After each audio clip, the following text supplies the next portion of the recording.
الحمد لله رب العالمين والصلاة والسلام على أشرف الأنبياء والمرسلين نبينا محمد وعلى آله وأصحابه أجمعين أما بعد فيا أيها المسلمون عباد الله.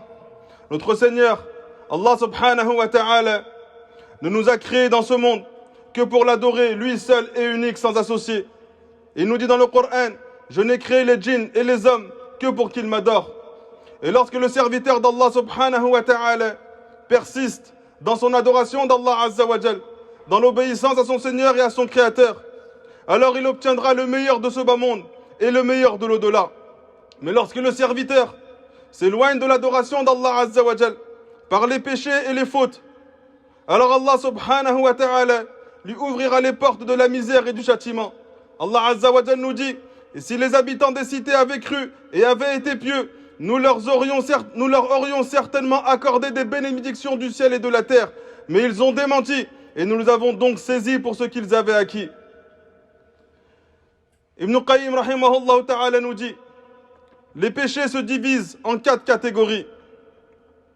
Les péchés ayant trait à la royauté, les péchés sataniques, les péchés sauvages et les péchés animaliers. Tous les péchés ayant trait à la royauté, c'est lorsque le serviteur cherche à se parer de qualités et de caractéristiques qui ne lui conviennent pas, parmi les attributs de la seigneurie, comme la grandeur, l'orgueil, la domination, l'oppression des gens, l'élévation, l'asservissement des créatures et les réduire à l'esclavage et des choses qui sont similaires à celles-ci. Tout cela inclut également le fait d'associer à Allah subhanahu wa ta'ala, de parler sur Allah sans science. Et quiconque parmi les gens qui tombe dans ce péché, alors il a par cela contesté la seigneurie, la souveraineté d'Allah subhanahu wa ta'ala. Il a certes par cela attribué un égal à son Seigneur Allah azza wa jal. Et cela est le plus grand des péchés auprès d'Allah, et aucune bonne action ne lui sera profitable. Quant aux péchés sataniques, ce sont ceux qui t'ont fait ressembler à Satan dans l'envie, l'injustice, la tromperie, la jalousie, le commandement de désobéir à Allah subhanahu wa ta'ala et de rendre les péchés attrayants, l'interdiction de lui obéir et de rendre l'obéissance à Allah subhanahu wa ta'ala comme quelque chose qui était répugnant. Cela implique également l'innovation dans la religion d'Allah subhanahu wa ta'ala, l'appel à l'innovation et l'appel aux égarements. Le troisième type de péché, ce sont les péchés bestiaux. C'est lorsque le serviteur imite les bêtes, lorsque le serviteur se fait ressembler à des bêtes sauvages. Et cela se manifeste par l'agression, la colère, l'impulsivité, le meurtre, l'attaque des faibles et des impuissants, et l'audace dans l'injustice et l'agression, au point où lorsque tu te montres injuste envers quelqu'un, tu te fais passer pour celui qui réforme les gens. Ibn Kathir rahimahullah ta'ala nous dit: même Pharaon s'est fait prêcheur, même Pharaon s'est fait le prédicateur du bien, lorsqu'il a dit: laissez-moi tuer Moïse. Il a montré son intention de tuer Moïse. Et il dit: laissez-moi tuer Moussa. Et qu'il appelle donc son Seigneur. Ensuite, il a donné la raison pour laquelle il allait tuer Moussa. Il s'est fait passer pour celui qui faisait du bien pour l'humanité. Je crains que Moussa, il ne change votre religion ou qu'il ne fasse apparaître la corruption sur terre. Ensuite, il y a les péchés animaliers. Ce sont ceux qui sont liés à la gourmandise, l'avidité et l'envie de satisfaire tous les désirs de l'estomac et des parties intimes. De ces péchés-là vont découler les péchés tels que la fornication, le vol, la consommation des besoins et des biens d'autrui, l'avarice, la cupidité, la lâcheté, la frayeur, l'angoisse et d'autres péchés qui ressemblent à cela. Et Shaitan, il a pour objectif de te faire entrer dans cette 4e catégorie, car c'est une catégorie où la majorité des êtres humains en font partie. Et une fois qu'il a inculqué cela en toi, il va te faire monter de catégorie jusqu'à ce que tu atteignes le péché qui ont trait à la royauté. Tu vas te montrer orgueilleux, méprisant, tu vas vouloir asservir les gens. Et en cela, tu vas t'associer à la seigneurie de ton Seigneur Allah subhanahu wa ta'ala. Donc, serviteur d'Allah, on comprend de cela que les dangers des péchés pour le serviteur est immense. Leurs conséquences sont graves, leurs effets sont douloureux dans ta vie et leur préjudice dans les cœurs est comme celui du poison pour le corps. Et il n'y a pas dans ce monde une maladie qui n'est pas causé par la désobéissance à Allah subhanahu wa ta'ala. Que ce soit dans ton cœur ou dans tout ce qui t'entoure. Et parmi les effets des péchés, de la désobéissance à Allah subhanahu wa ta'ala sur le serviteur, c'est que ce péché va durcir ton cœur.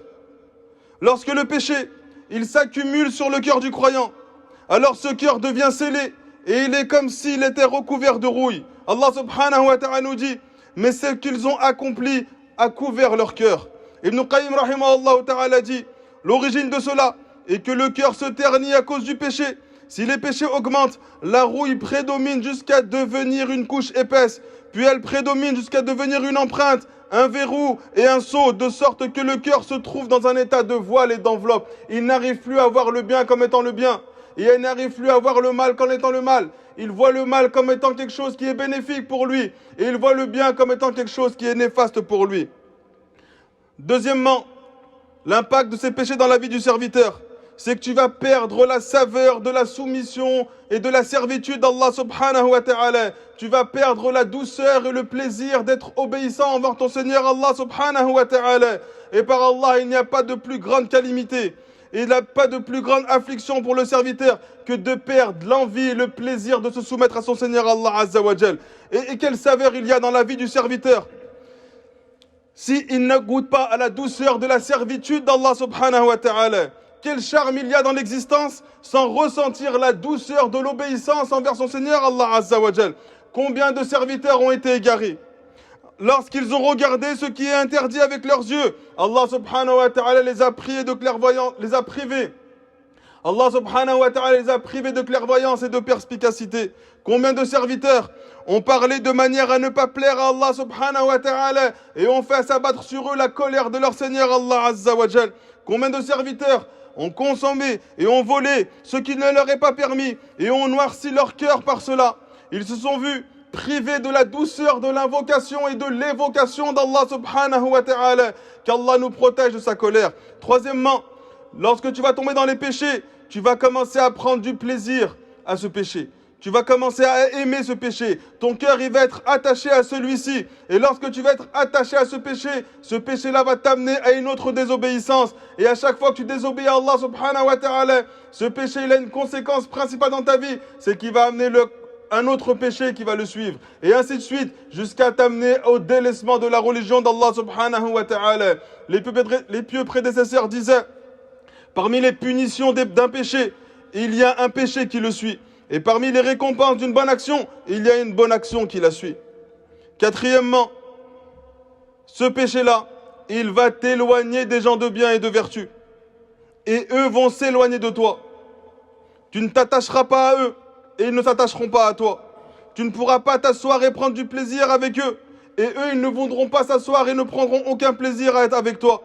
Tu perds ainsi la douceur de leur compagnie dans ce monde. Tu perds leurs invocations en ta faveur et leur intercession le jour du jugement. Et il pourrait même que tu perdes leur compagnie dans les jardins du paradis de notre Seigneur Allah subhanahu wa ta'ala. Car ce jour-là, tu seras avec ceux que tu as aimés. Cinquièmement, celui qui tombe dans la désobéissance, il sera privé de connaissances religieuses. Car la connaissance d'Allah subhanahu wa ta'ala, c'est une lumière qu'Allah jette dans le cœur du serviteur. Et celui qui met des péchés dans son cœur, il est en train d'assombrir son cœur et éteindre cette lumière qu'Allah subhanahu wa ta'ala a mis dans son cœur. De sorte à ce que ce cœur, ce ne soit plus un réceptacle pour obtenir et accueillir la lumière de la connaissance d'Allah subhanahu wa ta'ala. Lorsque l'imam Shafi'i, rahimahullah ta'ala, il s'est assis devant l'imam Malik, l'imam Shafi'i, il a été étonné de l'intelligence et de la compréhension de l'imam Malik. Alors il s'est adressé à lui, il a dit, ô imam, je vois qu'Allah azza wa jal a jeté une lumière dans ton cœur, alors ne l'éteins pas avec l'obscurité du péché. Sixièmement, lorsque tu désobéis à Allah subhanahu wa ta'ala, ce péché-là, il va t'enlever des bienfaits qu'Allah azza wa jal t'avait octroyés.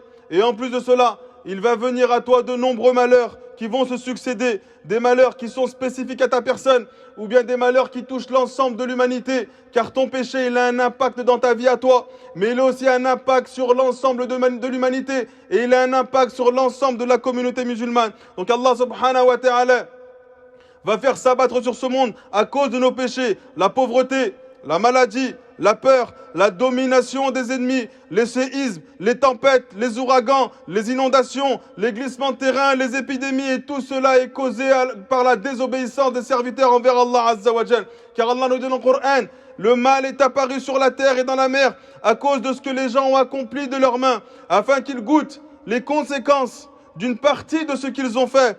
Peut-être reviendront-ils à Allah subhanahu wa ta'ala. L'imam Ahmed rapporte un hadith de notre prophète Muhammad sallallahu alayhi wa sallam qui dit: certes, le serviteur est privé de subsistance en raison de son péché qui le touche. Donc toute personne qui désobéit à Allah subhanahu wa ta'ala, Allah l'humiliera. Toute personne qui s'éloigne d'Allah subhanahu wa ta'ala, Allah l'humiliera. Peu importe le temps où il se fait croire comme étant quelqu'un de fort, quelqu'un qui empêche les autres de s'opposer à eux. Dès que tu es dans la désobéissance d'Allah subhanahu wa ta'ala, dès que tu t'éloignes d'Allah azza wa jal, viendra le jour où Allah t'humiliera. Jubayr ibn Nufayr, il a dit lorsque Chypre a été conquise par Othman ibn Affan, les familles ont été séparées et certains d'entre eux pleuraient les uns pour les autres. Alors j'ai vu Abu Darda, qui était un des compagnons du prophète Muhammad sallallahu alayhi wa sallam, isolé, seul, en train de pleurer. Alors je lui ai demandé: oh Abu Darda, oh Abu Darda, qu'est-ce qui te fait pleurer en ce jour où Allah a honoré l'islam et ses adeptes? Alors Abu Darda a répondu: malheur à toi, ô Jubayr, que sont insignifiants les gens quand ils négligent les commandements d'Allah Azza wa Jal, alors qu'ils étaient une nation puissante et dominante. Ils ont abandonné le commandement d'Allah subhanahu wa ta'ala et ils sont maintenant devenus ce que tu vois. Donc serviteur d'Allah, sache que lorsque tu tombes dans un péché, tu tombes dans une transgression, ces péchés, cette transgression, elle a des conséquences dans ta vie. Et si tu veux voir ces conséquences dans ta vie s'écarter de toi, alors il faut que tu respectes certaines choses. Et les principales choses que tu vas devoir faire, c'est premièrement te repentir à Allah, envers Allah subhanahu wa ta'ala et rechercher le pardon d'Allah subhanahu wa ta'ala. Car Allah nous dit: ô mes serviteurs qui avez commis des excès à votre propre détriment, ne désespérez pas de la miséricorde d'Allah, car Allah pardonne tous les péchés. Et oui, certes, Allah c'est lui le pardonneur et le très miséricordieux. Tu vas devoir également effectuer de bonnes actions, car la bonne action vient effacer la mauvaise. Allah subhanahu wa ta'ala nous dit: les bonnes actions dissipent les mauvaises actions. Le prophète sallallahu alayhi wa sallam nous dit: suis une mauvaise action par une bonne action, elle l'effacera. Donc lorsque tu fais un péché, le moyen pour toi d'effacer ce péché est de faire une bonne action. Le moyen pour toi d'effacer le péché est d'effacer la conséquence et le malheur et la calamité qui s'est abattue sur toi pour ce péché. Donc lorsque tu fais un péché, une épreuve vient s'abattre sur toi. Si tu veux enlever cette épreuve et te faire pardonner de ce péché, il faut que tu reviennes repentant à Allah subhanahu wa ta'ala et tu multiplies les bonnes actions. Cela va effacer ton péché et effacer les conséquences de celui-ci dans ta vie. Troisièmement, il va falloir que tu te montres patient face aux épreuves et aux afflictions d'Allah subhanahu wa ta'ala sur le serviteur. Car en réalité, cette épreuve-là, elle a un but bien précis dans ta vie, c'est de t'élever en degré et de te rapprocher de ton Seigneur Allah subhanahu wa ta'ala et de te purifier de toutes les désobéissances que tu as effectuées. Le prophète sallallahu alayhi wa sallam nous dit: aucun croyant n'est touché par une fatigue, une maladie, une préoccupation, une tristesse, une nuisance ou même une épine qui le pique sans qu'Allah ne lui expie par cela certains de ses péchés. Donc chaque serviteur, il doit multiplier les bonnes actions en fonction de la grandeur et de la gravité de ses péchés. Et il ne doit pas négliger cela, car celui qui néglige cela, il verra les conséquences de ses péchés continuellement dans sa vie et jamais ne se dissiper. أقول ما سمعتم وأستغفر الله العلي العظيم لي ولكم.